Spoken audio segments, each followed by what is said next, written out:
একটা ব্রয়লার মুরগির খামারে কতটা পরিমাণে সময় দিতে হয় সেটা শুধুমাত্র একটা কিন্তু খামারই জানে।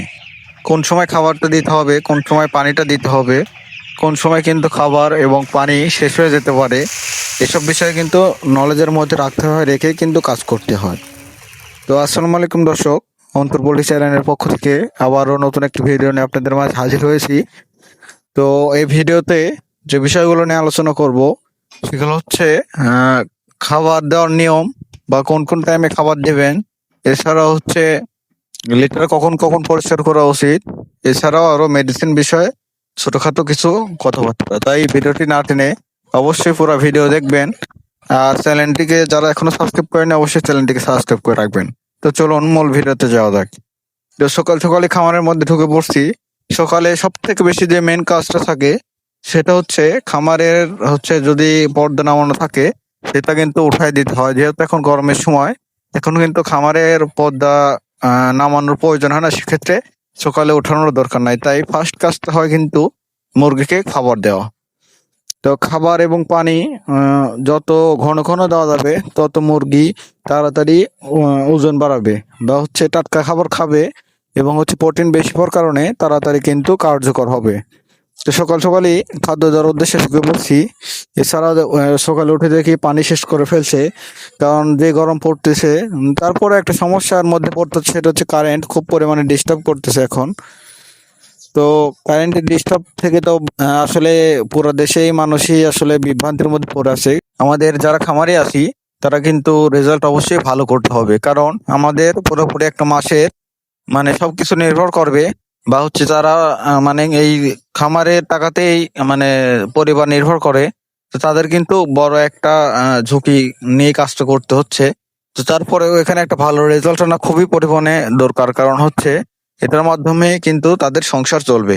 তো সেক্ষেত্রে খাবার এবং পানি এটা কিন্তু বারবার ঘন ঘন দিয়ে দিতে হবে, এবং যদি বারবার কারেন্ট ডিস্টার্ব করে রাত্রে সেক্ষেত্রে কিন্তু সকাল সকালই কিন্তু আপনি স্যালাইন ব্যবহার করতে পারেন, বা হচ্ছে রাত্রেও অল্প পানিতে হালকা করে অধিক মাত্রায় না দিয়ে স্যালাইন কিন্তু ব্যবহার করতে পারেন।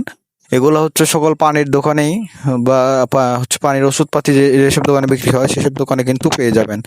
তো স্যালাইন অল্প করে অবশ্যই এনে রাখবেন, যেহেতু গরমের দিন। তারপরে মুরগি যদি কারেন্ট না থাকে, দেখবেন এক জায়গায় চুপ করে বসে থাকে, তো সেক্ষেত্রে কিন্তু অনেক পরিমাণে ক্ষতি হতে পারে।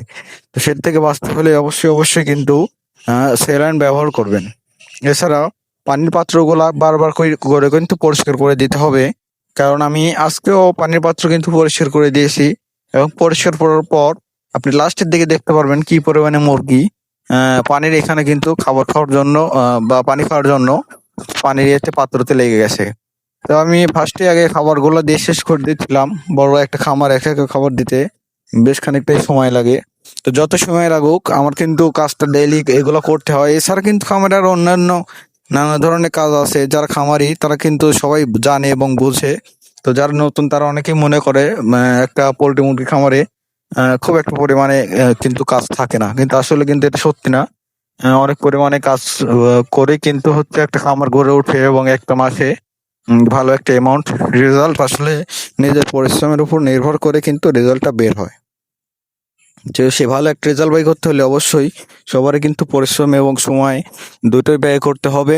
আশা করছি সবারই মুরগি ভালো হবে, তাই শুরুর দিকে সবাই খেয়াল করুন এবং তাপটা নিয়ন্ত্রণের মধ্যে রাখুন।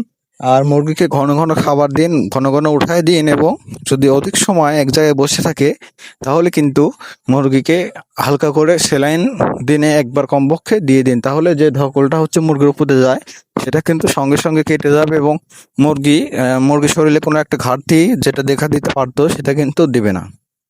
তো সুপ্রিয় দর্শক, অনেক কথা বলতেছিলাম। তো ছোট একটা কথা নিজের সম্পর্কে বলতে চাচ্ছি। তো যারা আমার নিয়মিত ভিডিও দেখেন আপনারা সবাই জানেন আসলে আমার ক্যামেরাটা খুব একটা ভালো না, বা হচ্ছে ক্যামেরাতে যে ভিডিও করি সে অ্যাঙ্গেলটা কিন্তু খুব একটা ভালো হয় না। তারপরেও আপনারা আমার ভিডিওকে ভালোবেসে এবং আমাকে বিশ্বাস করে আমার ভিডিওটা দেখেন, আপনাদের বিশ্বাসের মর্যাদা রাখার চেষ্টা করব। তো ধন্যবাদ সবাইকে। আজকের মতো এই ছিল, পরবর্তীকালে নতুন ভিডিও নিয়ে আবার আসবো।